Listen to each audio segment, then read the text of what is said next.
La seguimos. El ministro quiere que para la negociación 2016 se deje atrás la indexación. Vergara pretende que los salarios no ajusten por inflación. Este es un título, creo que esto lo saqué del País. El ministro de Economía, Mario Vergara, quiere que para la próxima ronda de Consejo de Salario se deje a un lado la lógica de ajustar las remuneraciones de acuerdo a la inflación y se pase un proceso de negociar salarios nominales sin cláusula. En una reunión con la Comisión de Hacienda de Diputados para presentar la rendición de cuentas 2013, Vergara fue consultado por el efecto de la suba salarial en la inflación, que descartó, y por cómo deberían negociarse los ajustes de remuneración a futuro. Antes de la nueva ronda del Consejo de Salarios, que empezará en 2016, creo que todos vamos a tener que ir mostrando madurez en esa discusión y tratar de despegarnos un poco de las cláusulas indexatorias yendo a negociaciones de salario nominal, afirmó el ministro según la versión taquigráfica de la reunión. También en eso el gobierno tiene deberes para hacer, porque para que el proceso de negociar salarios nominales sin cláusulas indexatorias automáticas pueda ser fructífero y creíble, hay un prerequisito que es bajar la inflación. En las últimas rondas de los consejos de salario, casi todos los grupos negociaron aumento del sueldo vinculados a la inflación proyectada para el año siguiente, 5%, más un porcentaje adicional. Adicionalmente, si la inflación proyectada luego se verifica que es mayor, se hace un aumento adicional del salario por la diferencia. Esto ocurrió todos los años, ya que el Banco Central ha fallado en poner la inflación en 5% y ni siquiera ha logrado hacerlo dentro del rango de tolerancia de más o menos un punto en 2012 y 2013 y de más o menos 2 puntos en 2014. De hecho, la inflación en los 12 meses cerrados a junio es de 9,08%, lejos del 5% y del rango de tolerancia entre 3 y 7%. O sea, tiene una lógica rara. O sea, él dice, primero niega que los salarios incidan en la inflación. Aparentemente lo que de acuerdo al texto, ¿no? La verdad no fuimos a buscar la declaración a las actas, deben estar en las actas, pero no todavía. Primero niega eso. Bueno, entonces, ¿para qué vamos a dejar de indexar los salarios? Si el aumento de salario de acuerdo a la inflación con algún plus por aumento del poder adquisitivo no incide en la inflación, ¿cuál es el fundamento de que los salarios no ajusten por inflación, no? Seguro. Digo, es lo que yo pensaría, ¿verdad? Pero después dice que para que esto sea posible hay que bajar la inflación. O sea, si bajamos la inflación, vamos a suponer que la bajáramos a 0, ¿verdad? No se indexan los salarios, porque si no tenés inflación, ¿no? No es necesario indexar los salarios. Entonces, uno no entiende, ¿viste? Ya, la verdad no entiendo nada, porque entonces en ese caso, si baja la inflación, ¿para qué vas a desindexar? Si lo que los salarios van a aumentar es muy poco, porque, ¿no? O sea, yo no entiendo. El ministro se debe entender el mismo. Yo no lo entiendo. Bueno, pero en definitiva, como dice, vos hoy pasaste por Facebook algo de Salle, ¿no? Sí. Que estaba bueno, porque dice Salle, bueno, Sí. Es un ajuste fiscal. es el ajuste fiscal. El ajuste fiscal. Claro, está planteando para 2016 los consejos de salario 2016, está diciendo, ¿no? Pero esto es recurrente, esto ya lo venía diciendo Astori, que había que desindexar los salarios en los consejos de salario a la inflación, ¿no? Al IPC, que en realidad ni siquiera al IPC, es al rango al 5% y el correctivo la vas corriendo atrás, la zanahoria. Después se corrige, ¿no? Esto es un pedido de Astori. Ahí se pierden los triangulitos famosos, ¿no? Claro, y de las cámaras empresariales, la cámara empresarial es lo que quieran, digo, ¿no? Bueno, por supuesto, pero O que sea, las cámaras empresariales lo digan, bueno, está dentro de la regla del juego, ¿verdad? Ellos quieren comprar la fuerza de trabajo más barata. Claro. Está dentro de la regla del juego. Que lo diga ya es un poco más peor para decirlo de alguna forma. Bueno, esto es lo que... Después está todo el tema del ajuste de los salarios por productividad, eso ya hemos hablado en el programa, digo, porque ¿qué pasa? ¿Cómo se genera la productividad? La productividad se genera, los que pueden generar productividad son los empresarios, ¿no? O sea, los trabajadores tienen unas posibilidades muy reducidas de generar productividad. Los que administran en este país, los trabajadores no tienen voz ni voto en la administración de las empresas. Claro. Entonces, ni públicas ni privadas. Entonces, en este país los únicos que pueden incidir sobre la productividad son los empresarios, organizando mejor la producción, aumentando la mecanización, aumentando la eficiencia la técnica productiva del proceso productivo, o sea, entonces no parece muy lógico que los salarios estén adecuados a la productividad. Ojo, desde un punto de vista económico marxista eso es así, pero sí, es automático. Sí. O sea, en la medida en que aumenta la productividad, hay un proceso de tendencia al aumento de los salarios, porque aumenta, digamos, la cantidad de bienes que se producen, ¿no? Y por lo tanto aumenta también el poder de compra, el poder de consumo de los salarios. Eso yo, si entiendo bien, pedí justo creo que tomo uno de capital, ¿no? La acumulación de capital. Si el uno, no me acuerdo si es el uno, pero bueno, la acumulación de capital, ¿verdad? Entonces, de todas formas, a un punto de vista macro, ¿no? Adecuar los salarios a la productividad es bastante difícil, ¿no? Bueno, este era el comentario que no me decía esto. ¿Algo más? Y hoy en lo de las cárceles. Lo de las cárceles, sí. Bueno, no, que los otros días, el 4 de julio, que fue el día festivo de Estados Unidos, vimos que se hizo terrible festichola, vamos a decirlo en un lenguaje popular, de criollo, en la embajada de Estados Unidos con la virreina, con Yulisa, y ahí estuvo Mujica, y bueno, y después la virreina salió diciendo que comparten los mismos valores de Estados Unidos con el gobierno del Frente Amplio, los mismos valores, los mismos objetivos comerciales, hasta los derechos humanos, etcétera y etcétera. Digo, ¿no? Lo vimos ahí todos en la foto, y elogiando Mujica y a la virreina. Pero si hablamos de cárceles, efectivamente comparten los mismos valores. Claro, y justamente porque ahora hay un acuerdo, ¿no? Entonces hoy el blog El Muerto tituló "Vuelve Mitrione", ¿no? Que hubo un acuerdo entre el Ministerio del Interior que profundizó un convenio de cooperación penitenciaria con Estados Unidos, ¿no? Y vimos ahí en primera plana de los medios de comunicación al ministro del Interior del Frente Amplio, Eduardo Bonomi, con la virreina, con Yulisa Reynoso, el acuerdo de cooperación financiera y también adiestramiento y adoctrinamiento en técnicas y en procedimientos carcelarios a los criollos, ¿no? Que son guardas penitenciarios. Autoridad, ¿no?, del Ministerio del Interior que y la embajadora de Washington, sí, en representación del Departamento de Estado de Estados Unidos, suscribieron el 11 de julio una ampliación del acuerdo de cooperación que fue publicado el 25 de septiembre de 2008. Esta extensión implica una erogación de redondeando $250.000 que el gobierno de Barack Obama otorga a los fines propuestos en el convenio marco original. El acuerdo comprende el apoyo a los programas de eficacia y profesionalismo policial y de reforma del sistema penitenciario, concebido para aumentar la capacidad del gobierno de Uruguay para lograr mejoras sostenibles en los establecimientos de privación de libertad a través del asesoramiento técnico que se brinda y otras actividades complementarias. En el acto protocolar realizado en la remozada sala de prensa del Ministerio del Interior, Bonomi destacó el respaldo de Estados Unidos a la formación de los operadores penitenciarios, el aporte de programa incorporado a la currícula de la Escuela de Formación Penitenciaria, la presencia de expertos en temas de seguridad interna en las cárceles y el asesoramiento en áreas de clasificación y gestión.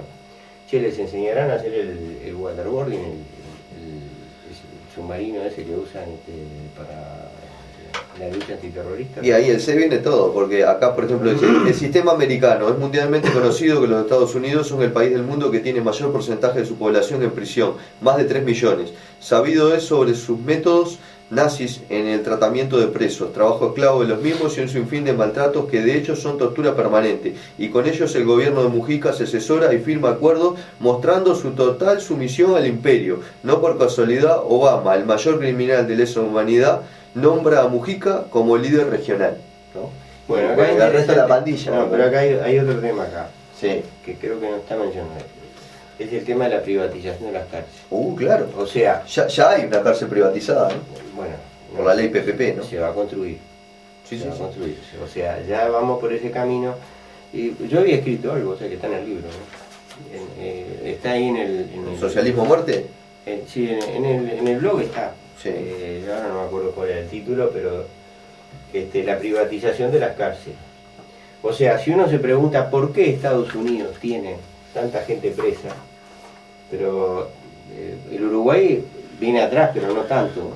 El Uruguay también tiene mucha gente presa. Sí, Hablando en términos relativos, por supuesto, ¿no? Sí, sí. Relativo a la población, ¿no? Claro, Estamos como claro. por 11.000 presos entre hombres y mujeres. ¿no? Bueno, entonces, el Uruguay, venimos bien, tú dijiste 3 millones, nosotros nos corresponderían 30.000, vamos por 11.000 o 12.000. Pero vamos creciendo, vamos avanzando, en eso seguro que vamos avanzando.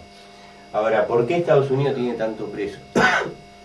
Entonces, hay muchas razones, ¿verdad? Seguramente la razón básica es un sistema legal que propende a tratar con cárcel cosas que en otro lado no son delitos, como el consumo de drogas, la tenencia de drogas para uso personal. Hay leyes extraordinariamente represivas, ¿no? Como creo que le dicen la ley de 3 golpes. Después que a alguien lo procesan 2 veces por delitos menores, la tercera, haga lo que haga, tiene que ir preso por años, o sea, casi una cosa muy menor. En fin, hay toda una serie de legislación, pero ¿cuál es? Todo esto tiene un sustrato económico, y es precisamente la privatización del sistema penal. O sea, hay un lobby poderosísimo de empresas, que alguna de ellas creo que va a estar metida en esto que se va a hacer en Uruguay. Hay un lobby poderosísimo de empresas que presionan para que, precisamente para que haya muchos presos. Ya hay una empresa adjudicataria de esa licitación. Claro, pero creo que hay metido ahí en la sociedad hay algo de los yanquis, hay algo español y de los yanquis. Sí. Pero bueno, el lobby presiona para que los jueces metan más gente presa y para que los legisladores aprueben legislaciones que tiendan a meter más gente presa. Un mensaje en tu celular, si podés leerlo, lo vamos a leer. Entonces, acá digamos, estamos creando las condiciones para tener más presos. Porque si hay alguien que gana plata teniendo preso. Bueno, en Estados Unidos incluso ha habido casos ya, una cosa es el lobby, que es la presión, que es inmoral, es una cosa repugnante, pero está dentro de la ley, ¿verdad? Y otra cosa es jueces que ya recibían coima por cada preso. En el caso había unos jueces de menores que recibían coima, cada preso que venía, páfate, tantos miles de dólares.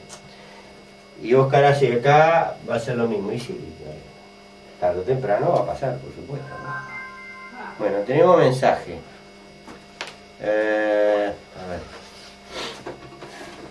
Las fuerzas de paz de la ONU, ¿dónde están? Está claro que en esa zona de seguridad de los palestinos es débil. No hay fuerzas armadas que los protejan. Eduardo.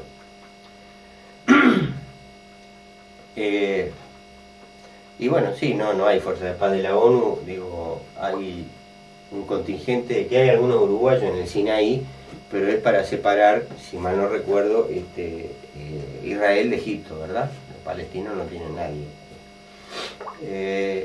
Ex miembro de la JUP, candidato a intendente por el Frente Amplio en Río Negro. Qué raro todo, Inocencio. Sí, leímos eso, no me acuerdo del nombre del personaje, pero... Sí, tiene razón. Sí. Yo tengo un mensaje también. Dale. Que dice que me lo mandó Miriam, le mandamos saludos, lo estamos oyendo. Que dice que hay una marcha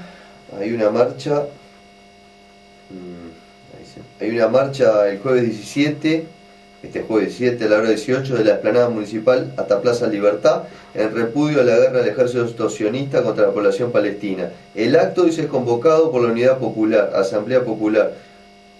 Y se fue una sorpresa oírte en el programa. Bueno, le mandamos saludos a Miriam también. Bueno, sí, yo no entendí mucho la convocatoria esa, digo, vamos a ser honestos, Sí, porque la otra había surgido antes, Sí. y no sé por qué simplemente no se sumaron a lo de... Bueno, esas cosas que... La dejamos con esa plata. La dejamos No con sé esa si vos plata. querés comentar, yo no... No sé, yo No entiendo quiero que hay comentar gente la verdad, sí, que también va a ir a las dos, pero no sé. quieren tener la banderita de ellos, bueno, juntar algún voto, no sé. No me gusta. Un abrazo a Miriam, gracias. Bueno, vamos a hablar algo de algún tema internacional que no sea este. ¿Qué gana Rusia al perdonar la deuda cubana? Oscar, ¿sabías que Rusia le perdonó la deuda a Cuba? ¿Pero sabías o no? ¿Sabías o no? Sabía, guarda. Oscar es un tipo informado. No, este tema, digo, es interesante.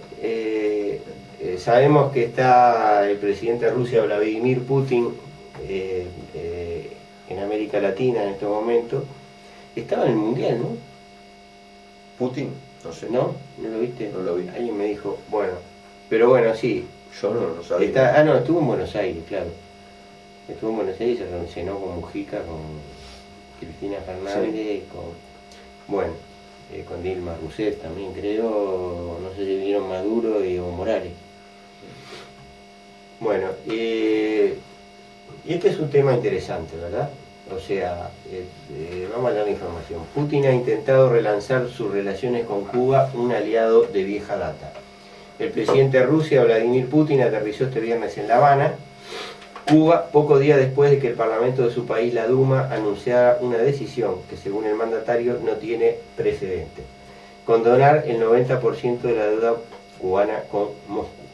El total de la deuda, procedente en su mayoría de préstamos contraídos en la época soviética, asciende a 35.000 millones de dólares. El país caribeño, por tanto, solo deberá encargarse de los restantes 3.500 millones que, según Moscú, serán invertidos en proyectos conjuntos de inversión en la isla. Putin explicó en una entrevista que dio antes de su viaje a las agencias Itar-Tass y Prensa Latina que la decisión es una prueba de la naturaleza estratégica de la relación bilateral, que está fundamentada en una larga tradición de amistad fuerte, así como una experiencia rica y en muchos casos única de cooperación fructífera. Esta cooperación entre dos países que fueron aliados clave durante la Guerra Fría se manifestará en la visita de Putin a través de una serie de acuerdos comerciales en áreas como la exploración petrolífera.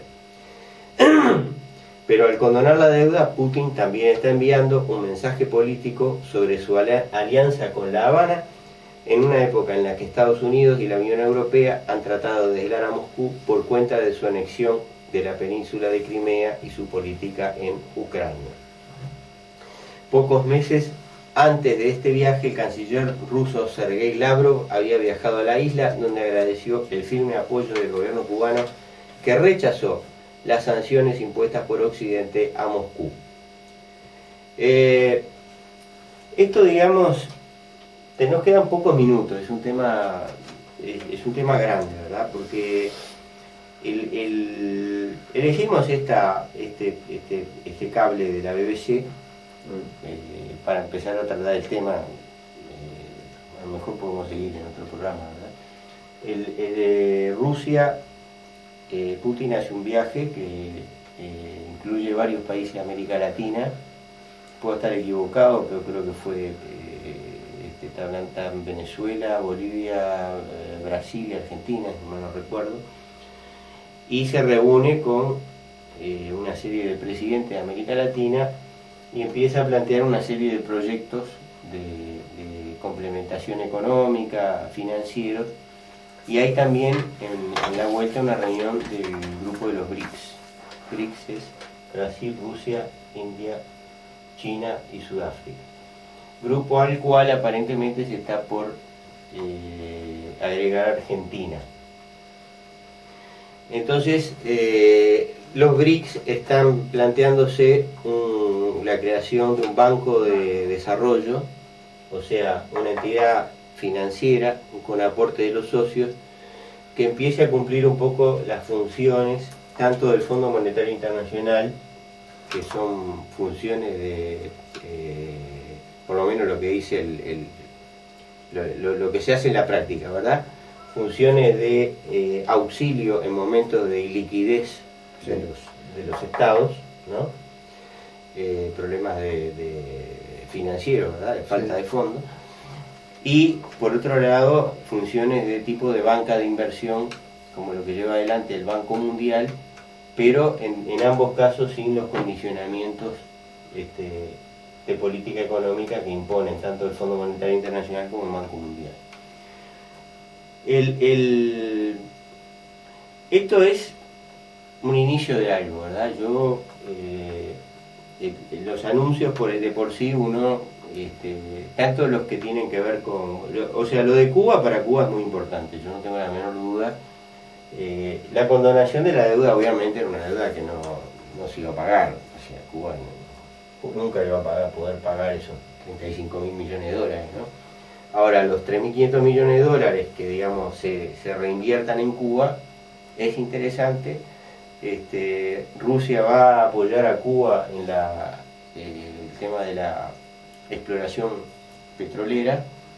Cuba está importando bastante más de la mitad del petróleo que consume. Es un problema crónico, ¿verdad?, de la economía cubana, la escasez de energía, que en este momento está supliéndola con el intercambio con Venezuela de servicios médicos, educativos y de todo tipo, que se intercambian por petróleo, pero necesita desarrollar sus propias fuentes de petróleo en el Mar Caribe, en las áreas del Mar Caribe que son que le corresponden, ¿verdad?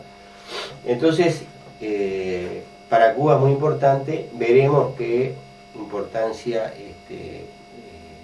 adquiere el tema en el resto de los países de América Latina. Pero indudablemente tiene una importancia de política internacional, geopolítica, porque de alguna forma está tratando de formar un frente de países en oposición al bloque de la OTAN, ¿verdad? Al bloque de Estados Unidos con Europa Occidental, liderado obviamente por Estados Unidos, y está contribuyendo a la multipolaridad política y económica en el planeta. Yo me atrevería a agregar que atrás de todo esto está también el tema del dólar, de la hegemonía del dólar como moneda de reserva, intercambio internacional, y también debo decir que desde el punto de vista del potencial económico, el principal factor en todo esto, no tengo la menor duda, es China. Pero Xi Jinping se está volviendo, creo que viene de vuelta por América Latina y está llevando adelante una política muy activa también para coordinar con otros países. El primer ministro chino. El primer ministro chino, para coordinar con otros países acuerdos económicos y financieros de inversión, con el fin, evidentemente acá el ausente es Estados Unidos, ¿no? Cuando todo el mundo se junta y hay un gran ausente, evidentemente ya sabemos de qué viene la mano, ¿no? China tiene por su lado un tema fundamental, que es la internacionalización del yuan, de su moneda. Entonces, para intercambios comerciales.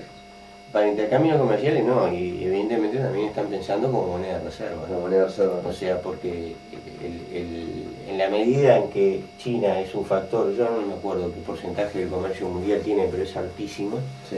En la medida que China es un factor tan importante en el comercio mundial, empieza a carecer cada vez más de sentido que los países comercien en dólares, ¿verdad? A ver, China hoy es el principal comprador de Uruguay. Y si mal no recuerdo, es el principal vendedor de Uruguay. ¿Por qué nosotros comerciamos con China en dólares? El comercio se sigue haciendo en dólares. Sí. ¿Qué sentido tiene? ¿Por qué no comerciamos en yuanes con China? Si es nuestro principal socio comercial. Pero hay otra cosa interesante.